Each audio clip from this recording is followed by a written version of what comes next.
History often teaches us that battles are won by numbers, yet sometimes it is not the size of an army that decides the fate of nations, but the unbreakable spirit of a few.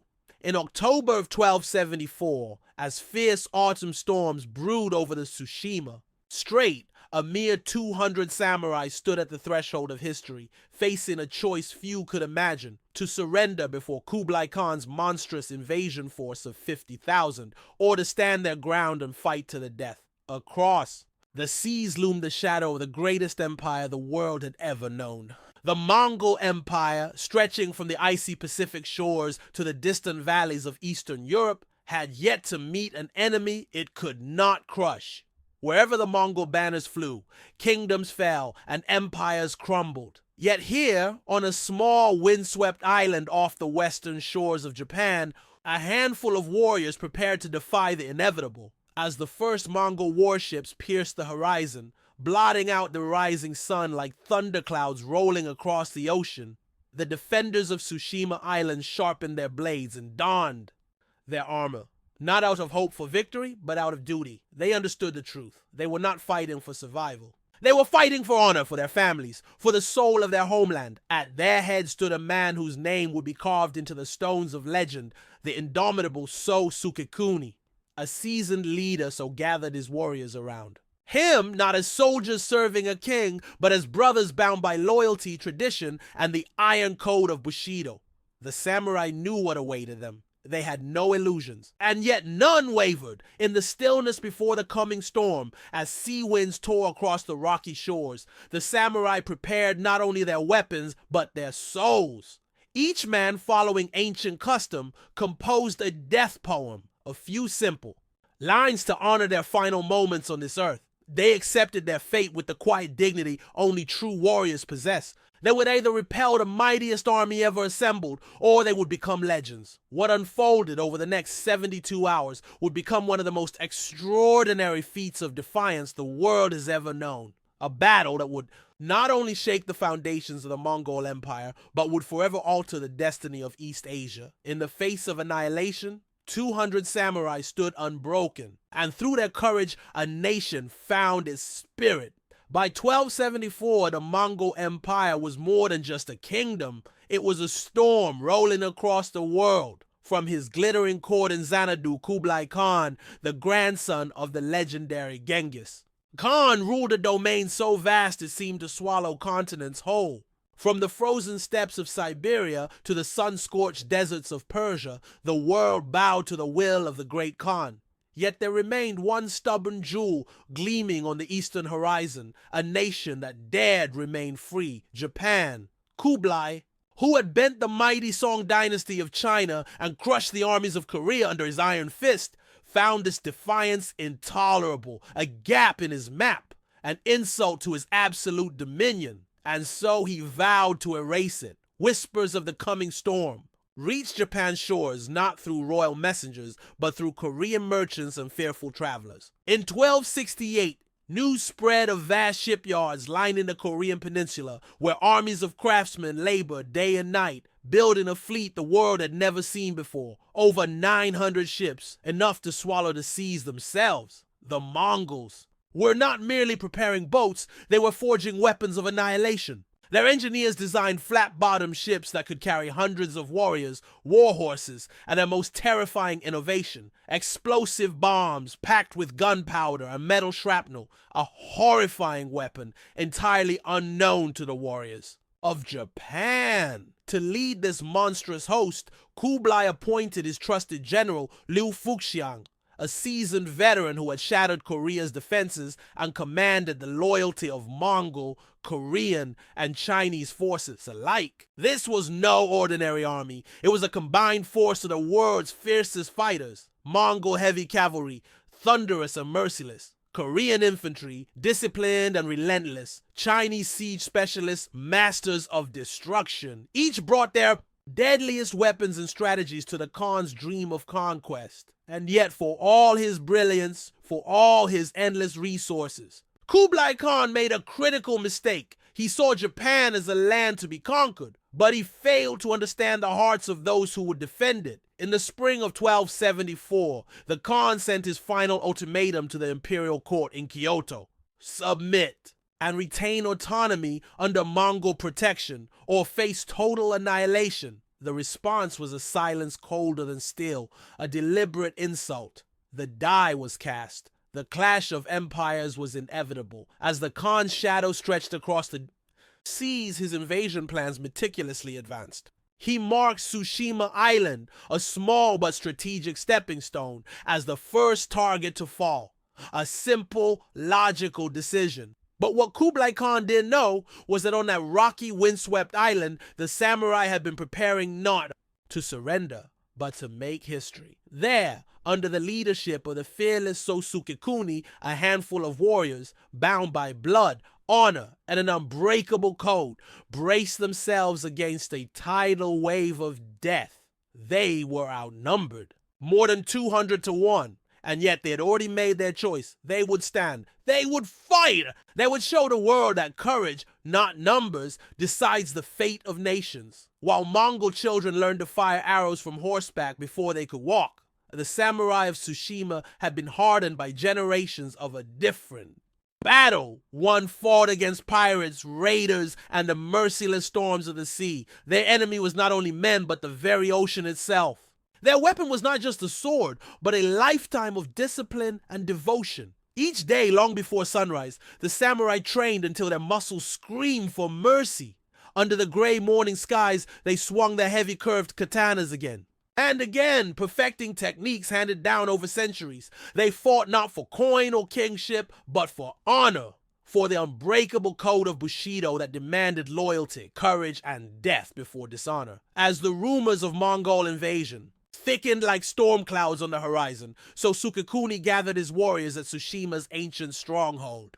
There, under the setting sun, he outlined a strategy that defied conventional thinking. They would not meet the enemy head-on. They would not offer themselves as easy targets on the beaches. Instead, the island itself would become their sword. The rocky coastline of Tsushima, shaped by centuries of crashing waves, offered natural fortresses. Narrow beaches, jagged cliffs, winding paths, perfect terrain to turn numbers into a disadvantage. Sukekuni's men mapped every secret cove, every hidden trail, and built a web of observation posts connected by signal fires that could alert the entire island in minutes. They hid caches of arrows in caves. They memorized ambush routes. They learned to move silently through the thick forests, striking from the shadows and vanishing like ghosts. But it wasn't just the terrain that gave them hope. It was their armor, a masterpiece of both art and war. While the Mongol warriors wore lighter leather and scales, the samurai donned plates of lacquered iron, stitched together with silk cords for flexibility and protection. Their kabuto, helmets with sweeping neck guards and terrifying faceplates, were crafted to deflect blows from mounted enemies. Each suit of armor was a symphony of strength and beauty, refined over centuries of brutal warfare. The Mongols would bring their bombs and their numbers. The samurai would bring skill, strategy, and a soul willing to die for their home. As summer faded into early autumn, scouts returned from Korea with chilling reports. The Mongol fleet was nearly ready. The storm was coming. One evening under ice, a sky burning gold and crimson, so Sukekuni stood before his warriors. These were not nameless soldiers. They were brothers, fathers, sons, bound not just by duty, but by blood. Their faces were grim but determined. No fear, only resolve. Rather than false promises of victory, Sukekuni spoke the truth. They might all die, but their deaths would echo through eternity. Each samurai then took part in an ancient ritual, the writing of a death poem. Short verses embracing mortality, honoring life, and accepting fate with dignity. No lamentations, no regrets. Their words whispered into the twilight spoke of the soul of a people who would rather fall beneath 1,000 swords than kneel even once. When the Mongol armada came, these 200 warriors would not greet them with trembling hands. They would greet them with the sword of the rising sun, sharp, swift, and unyielding. The island was ready. The samurai were ready. History, though it did not know it yet, was about to be changed forever. The morning of October 5th, 1274 broke heavy with mist. Through the gray shroud of dawn, a lone fishing boat slipped into Tsushima's harbor, moving like a phantom across the still waters. Its crew, grim-faced and weary, carried news that turned the blood cold. The Mongol armada had set sail. Across the horizon, beyond sight, the greatest invasion fleet the East had ever seen. Hundreds of ships, a floating city of death, was bearing down upon Japan's shores with the turning of the autumn tide. Inside the fortress, perched high above the harbor, Sukekuni stood silently, studying the detailed sketches smuggled out by spies. The invaders had come prepared. Wide-bottomed ships built to carry horses and artillery, Korean warships bristling with siege platforms, swift Chinese transports packed with armored troops. This was no mere raid. It was annihilation. Without hesitation, the signal fires were lit. Flames erupted along the rocky coast, racing across the island like veins of fire. The call to arms echoed across mountains and valleys, summoning every last warrior from farmsteads and fishing villages. Civilians fled into the hills, carrying what they could, setting torch to what they could not.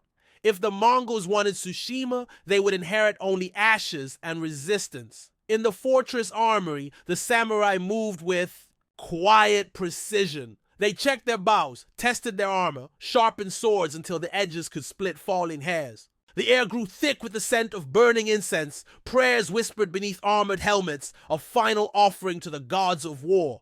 So Sukekuni had seen through the Mongol plan. He knew they would not strike with caution. They would land in waves, overwhelming the beaches, believing that raw numbers alone would crush any defense. But the Mongol generals made a fatal mistake. They expected honorable conventional warfare, a straight-up clash of armies on the beaches. Instead, they would be walking into a living nightmare. Sukekuni had prepared a maze of ambush points, killing zones, and hidden traps deep within the island's rugged interior. The beaches would be silent, seemingly deserted, inviting the invaders inland, where the island itself would become a weapon against them. As dusk fell on October 8th, from the highest watchtowers, the first Mongol scouts were spotted. Dark shapes against a blood-red sunset, ghost ships drifting into Tsushima's waters. The Mongols had fought the winds during their crossing. For days, contrary tides and invisible tempests had battered their advance,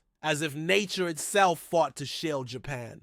But now they were here. In the twilight gloom, Sukekuni made his final rounds, moving from one hidden post to another. He found no fear among his men, only a profound sacred calm. They had composed their death poems, committed themselves to the gods, and now stood ready to meet fate. One young samurai, barely more than a boy, clutched his katana with both hands. When asked if he was afraid, he smiled and whispered the verse he had written. The autumn storm brings waves of invaders, but like the pine we bend, never break. As night deepened and a chill swept in from the sea, the samurai took their hidden positions, moving through forest trails they had practiced blindfolded. Their armor made no sound. Their breath was steady. Above them, the western sky grew dark with roiling clouds. Lightning flashed far away, a silent herald of the chaos to come. And then, in the cold blackness before dawn, the Mongol fleet emerged, a floating nightmare stretching across the horizon like a city of war, ablaze with lanterns, gongs, and banners. The samurai tightened the straps of their armor, drew their blades, and stared into the abyss. The greatest battle of their lives, and perhaps the final one, was about to begin. Dawn broke over Tsushima with the roar of drums that shook the earth itself. From every corner of the horizon, the Mongol invasion. Fleet spread like a monstrous black tide, a sea of ships stretching farther than the eye could see. The formation was meticulous. Korean warships forming a deadly outer ring, Chinese transport vessels, heavy with troops and weapons, secured at the center. As the early mist lifted, the true horror became clear. The ocean, once a place of livelihood and peace, had transformed into a floating forest of banners and masts, a living storm of steel and fire. The Mongols wasted no time unleashing their psychological warfare. Hundreds of bronze gongs and war drums exploded into a deafening cacophony, a wall of sound meant to shatter the spirits of the defenders even before a single arrow flew. The very ground seemed to vibrate with the monstrous heartbeat of the invading force. At sunrise, the first wave launched. Swift boarding crafts sliced through the waters, carrying elite Mongol shock troops toward the beaches of Tsushima. But when they landed, they found nothing. The beaches were deserted. No ranks of samurai waiting to be slaughtered. No glorious battlefield awaiting their conquest. The Mongol commanders hesitated, suspicious. The silence was unnatural. Instinctively, they unleashed their new and terrible weapons. Explosive bombs packed with gunpowder and shrapnel, firing them into the tree line. The explosions ripped apart the forest with thunderous force, sending fire and splinters into the air, but they struck only empty trees. And then, just as confusion spread among the Mongol ranks, the trap was sprung. From the rocky ridges and dense forests, the samurai struck like lightning. Signal arrows whistled across the sky, and warriors burst from hidden positions, attacking from multiple sides at once. Silent moments before, the island now erupted in a storm of blades and battle cries. The Mongols, masters of open-field warfare, were thrown into chaos. The narrow gullies, dense thickets, and sharp cliffs negated their numbers and their famed horse archery. Instead of massed formations, they faced small coordinated samurai teams, each striking with precision and then disappearing into the terrain. Mongol arrows that would have rained death in open battle now zipped uselessly through trees. Their foot soldiers stumbled through ambush after ambush, finding only death at the end of every path. Commands shouted in Mongolian and Chinese rang out, desperate, confused, but the invaders could find no enemy to fight in a straight line. No ground to hold. They chased shadows and died by unseen hands. By mid-morning, the situation had worsened for the invaders. More Mongol forces attempted to land, but the beaches themselves had become killing grounds. As each wave of reinforcements spilled ashore, they found themselves trapped between the ocean behind them and the samurai ambushes ahead. The tide, both literal and symbolic, began to turn. Frustrated and enraged, the Mongol commanders decided to throw more and more men into the assault. They ordered mass landings, hoping that sheer weight of numbers could break through the samurai resistance. From their warships, they launched enormous barrages of arrows and explosives, attempting to drive the defenders back by force. And still, Sukekuni and his warriors adapted. Following Sukekuni's orders, the samurai retreated to secondary positions, drawing the Mongol troops deeper into the treacherous hills and forests. There, the landscape became the samurai's greatest ally once again. Archers, hidden on high ground, rained death down on clustered Mongol units. Narrow paths forced Mongol cavalry to dismount, rendering them vulnerable. Steep cliffs and booby-trapped. Trails funneled the invaders into brutal killing zones. Every step the Mongols took forward cost them blood. Yet the Mongols pressed on. For pride, for fear of Kublai Khan's wrath, for sheer desperation, as the sun climbed higher into the bruised sky, Tsushima became a maelstrom of steel, smoke, and blood.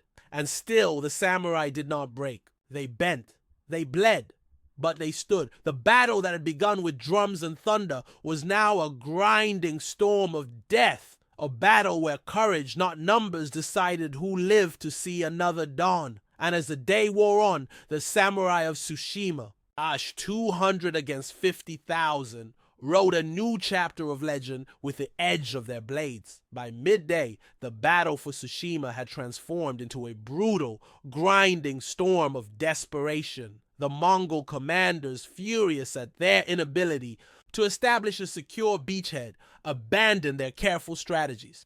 Gone were the measured landings and coordinated attacks. Now they sought to overwhelm by sheer brute force, sacrificing men and horses alike to break through the samurai defenses. Wave after wave of Mongol troops flooded ashore under the relentless barrage of war drums and signal whistles, the beaches, turning into fields of chaos. Yet the island itself remained the samurai's greatest weapon. In the deep forest near Mount Matake, 20 samurai held a narrow ravine against 300 Mongol soldiers.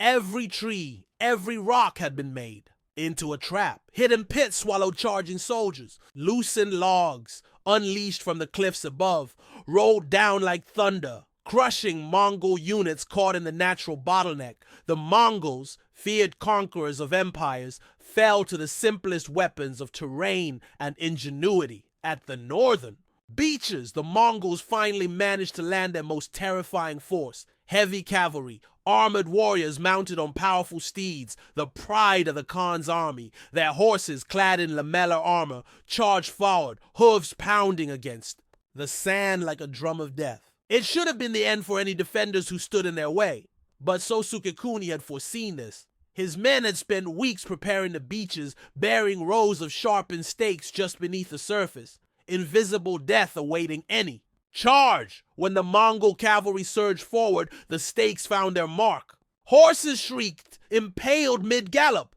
Warriors were thrown from their saddles, crushed beneath their own dying mounts. In moments, the terrifying cavalry charge collapsed into a massacre. Yet the battle's fiercest moment was still to come. As dusk began to creep over the battered island, a contingent of Korean Marines, armed with long spears and trained for brutal close combat, clawed their way up a rocky hill overlooking the main harbor. If they reached the summit, they could signal the Mongol fleet to land fresh reinforcements. Victory for the invaders would be only a breath away. But before the Koreans could light their beacons, the forest itself seemed to erupt. 60 samurai, hidden in the underbrush, burst forth in a flash of steel and fury. The clash was cataclysmic. The Koreans, deadly at range with their long spears, found themselves trapped in close quarters, where their weapons became unwieldy and slow. The samurai, swords drawn, wove through the chaos like spirits of death, cutting, striking, moving with terrifying speed. The earth shook with the cries of the dying. When the dust settled, not a single Korean soldier remained standing. The beacons remained unlit. The Mongol fleet, confused and blind in the growing darkness, could send no further aid. And then, as if summoned by the gods themselves, the heavens finally broke. The long-promised autumn storm struck with a roar. That swallowed the sounds of battle. Wind screamed across the coastline. Rain slashed sideways like 1,000 knives. The seas turned vicious, thrashing the Mongol ships like toys. As night fell, the battlefield transformed into a new hell.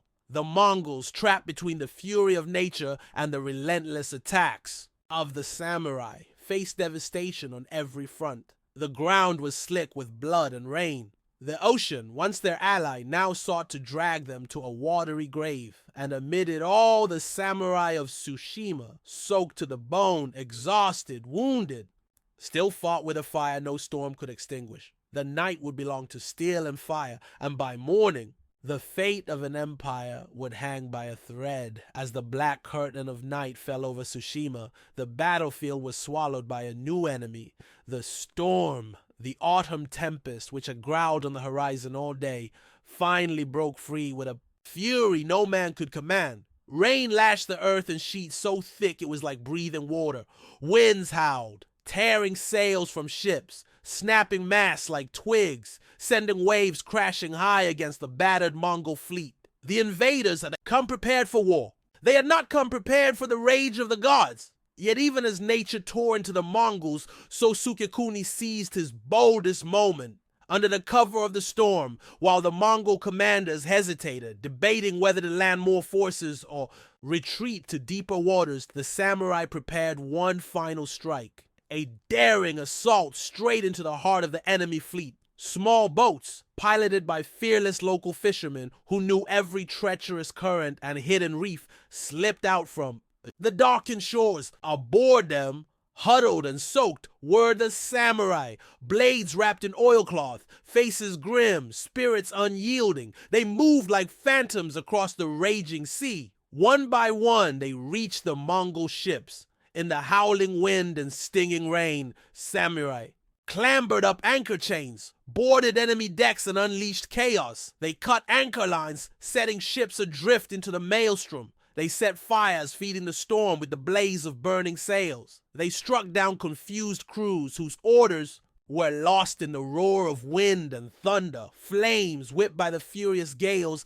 leapt from one ship to another. In the darkness, it looked as if the sea itself had caught fire. Panic spread through the Mongol fleet like wildfire. Ships collided, splintering apart. Soldiers fell into the churning waters, swallowed by the black waves. Horses screamed as they were dragged under by the sinking decks. Lightning split the sky, illuminating scenes of pure devastation. Warriors clinging to burning ships. Commanders shouting unheard orders into the wind. Sailors desperately cutting ropes to free themselves from the fiery wreckage. The mighty invasion fleet, which at dawn had seemed like an unstoppable force of destiny, now shattered before nature and samurai fury alike. From the cliffs, those samurai who remained behind watched the storm rage with silent, solemn awe. They knew this was no accident. The gods themselves had answered their courage. By midnight, Tsushima's shores were littered with the broken remains of ships and men. The sea that had once carried the Mongol dream of conquest now became their graveyard. And yet So Sukekuni and his warriors did not rest. Through the howling winds, they continued their attacks, striking at any ships that sought shelter near the coast, appearing like demons from the storm, sowing fear, fire, and death. By dawn, the Mongol fleet, once a fearsome testament to Kublai Khan's might, had become a scattering of broken hulks, half-sunken masts, and drifting bodies. The storm had been merciless, but it was the spirit of the samurai that had delivered the final blow. The greatest empire in the world had been brought to its knees, not by armies or emperors, but by an island, its warriors, and the unstoppable fury of nature's wrath. When the pale light of dawn finally pierced the storm-torn skies, Tsushima revealed a sight few living souls would ever forget. The sea, once brimming with Mongol warships, had become a graveyard. Broken hulls bobbed in the waves, splintered and gutted. Shattered masts jutted out of the waters like the bones of a drowned army. Bodies, men, horses, debris washed ashore, tangled in the wreckage of a dream that had died in fire and fury. The mighty Mongol invasion force, which had seemed so invincible, so unstoppable, had been broken by a storm of nature's wrath and a storm of samurai will. From the hills and forests, the surviving samurai emerged, battered, bloodied, but unbowed. Yet the price of their victory was carved deep into the soul of Tsushima. Of So Sukekuni's original 200 warriors, only 89 remained standing. Many bore wounds that would never fully heal, scars written into their flesh by Mongol steel and the fury of the storm. On the beaches where the heaviest fighting had raged, the sand was blackened with ash and stained crimson with blood. Broken armor, shattered weapons, and the bodies of the fallen, both samurai and Mongol, littered the shoreline like a terrible offering to the gods.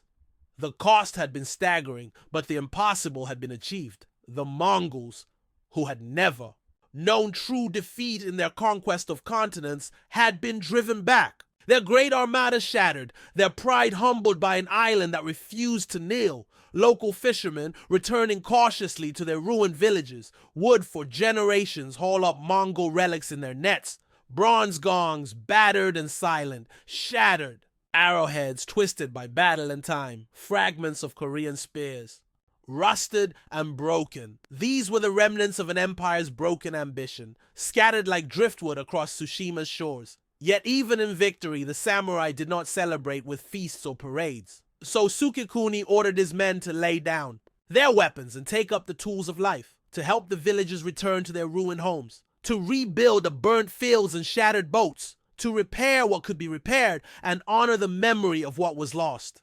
The same hands that had wielded the sword now lifted hammers and plows, driven not by conquest but by compassion. Their acts of humility and service, recorded carefully by chroniclers, became as much a part of their legend as their deeds of war.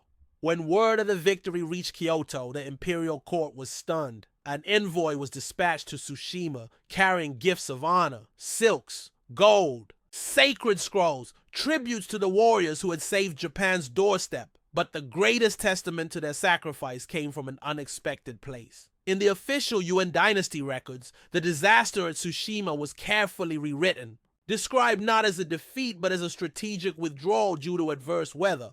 A face-saving lie, yet a lie that revealed everything. For the first time, the Mongols had needed to explain a failure, and behind the careful words and courtly denials, the truth was undeniable. Kublai Khan's army had been shattered by 200 men who refused to surrender. It is said that upon hearing the news, Kublai Khan fell into a black mood that lasted for days, brooding in his vast palace, haunted by the thought that somewhere across the sea, a small island had dared to defy the might of the world. The cost had been great. The scars would never fully fade, but Tsushima had stood. And through their sacrifice, the samurai had etched their names into eternity. The victory at Tsushima did more than save an island. It reshaped the soul of a nation. In the months and years that followed, the samurai's stand against the Mongol onslaught was studied with a reverence reserved for sacred texts. Military scholars pored over every detail, every tactic, every choice made by Sosuke Kuni and his warriors. Their triumph became more than just a story of survival. It became a blueprint for Japan's future. Across the Japanese archipelago, new fortifications sprang up along the western shores. Not grand castles meant to impress kings, but clever defenses, walled harbors, coastal trenches, killing zones designed to trap invaders, just as Tsushima's cliffs and forests had done. The samurai had proven a truth that would echo for centuries. Victory does not belong to the strongest. Victory belongs to those who fight smart and fight with spirit. When the Mongols returned 7 years later with an even larger and deadlier force, they would not find a vulnerable nation trembling in fear. They would find a Japan hardened by the lessons of Tsushima, ready for them.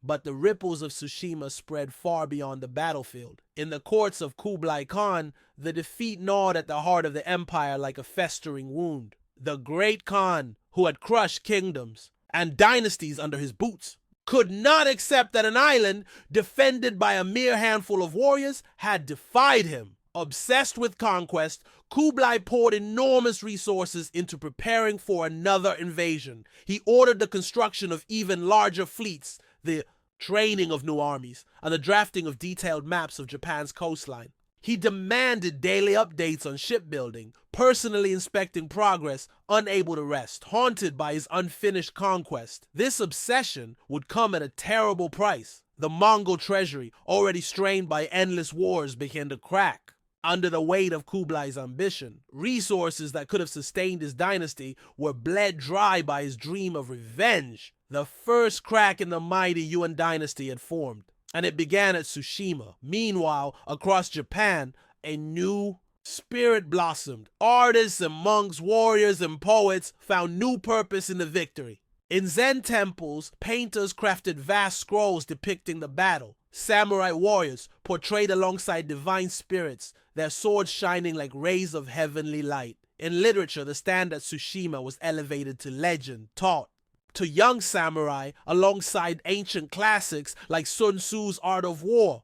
Children grew up hearing the names of the heroes whispered like prayers. Japan had not only survived, it had found a new identity, an identity forged in fire, in sacrifice, in the belief that the spirit of a few could defy the armies of the world. Centuries later, when foreign ships again appeared on Japan's shores, it would be the memory of Tsushima, the spirit of 200 warriors who chose to stand against the impossible, that would inspire a nation to endure, to adapt, and to fight on. The Mongol defeat at Tsushima wasn't just a military loss. It was the moment when an island spirit became unbreakable, and the echoes of that defiance still whisper through time to every soul who has ever stood small before the mighty and chosen to resist. The story of Tsushima didn't fade with the tide. Instead, it carved itself into the very bones of Japan, a legend that would endure for centuries, a testament to what the human spirit can achieve when all else seems lost. In the centuries that followed, archaeologists digging through the silts of Tsushima's bays unearthed the silent wreckage of that desperate battle. Mongol warships, half swallowed by the sands, still bore the scars of the storm and samurai raids. Weapons, helmets, and personal artifacts preserved by the deep emerged into the light once more, tangible proof of a day when history hung by a thread. Today, those relics rest in museums across Japan, silent yet screaming, telling the world about the night when 200 samurai stood against an empire and refused to yield. But Tsushima's true memorial is not found behind glass. It is found on the island itself. Visitors who walk the beaches today can still find the stone markers, weathered by centuries of wind and rain, stand in lonely vigil over the places where warriors made their last stands. There are no grand statues, no glittering monuments, only simple stones etched with the memory of sacrifice, perseverance, and unwavering courage. And in those quiet places, the spirit of the 200 still lingers. Their legacy was not just a military victory. It was a reminder, eternal and unbreakable, that courage, preparation, and the refusal to surrender can shake even the mightiest empires. Even in today's world of machines, satellites, and unstoppable armies, the lesson of Tsushima endures. The human element, the heart, the will, the spirit, remains the most powerful force in any conflict. The samurai of Tsushima fought for more than survival. They fought for family, for home, for honor, and for the sacred belief that even the smallest voice can stand tall before the roar of a tyrant. Their defiance inspired not just generations of samurai, but all who have ever faced impossible odds. And though the world has changed, their whisper still travels on the wind. Stand. Even when you're outnumbered, even when you're outmatched, stand. And you will echo through time.